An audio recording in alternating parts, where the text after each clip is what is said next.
Magandang umaga, namaste, at bago pa mahuli ang lahat, magpapasukan na naman.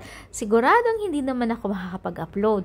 So, eto na nga yung kaganapan nung nagkita-kita kami ng aking mga co-teacher na Gen Zs.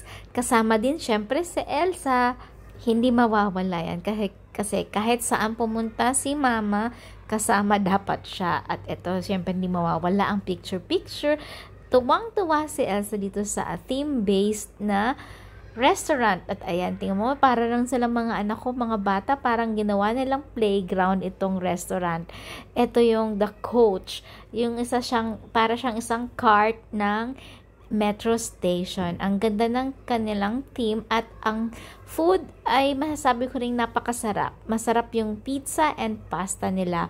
Pati na rin tong chicken wings.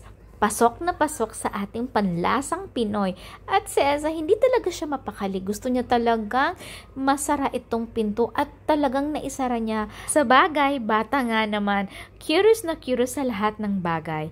At nung pauwi na kami, napagdesisyonan namin na mag-metro na lang din. Ang tawag nga pala dito sa MRT, kumbaga sa atin, MRT, ang tawag nila ay metro kasi yung coach, The Coach, yung restaurant ay sa baba lang nung metro station mismo.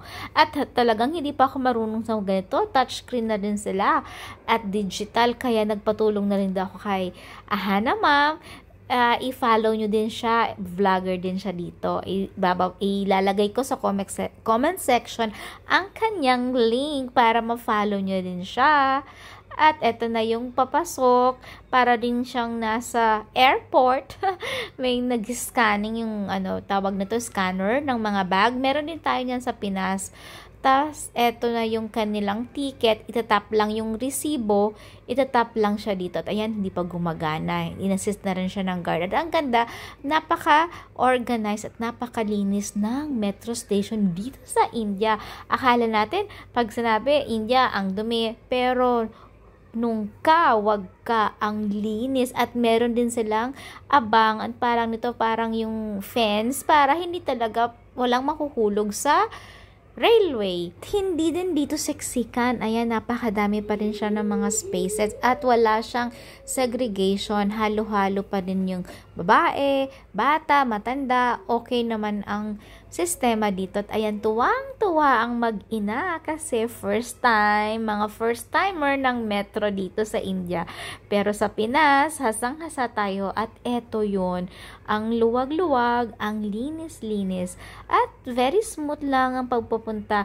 Kaya eto, first time kami at marami pang susunod ngayon kasi marunong na kami mag-metro. Yun lang po. Hanggang sa muli.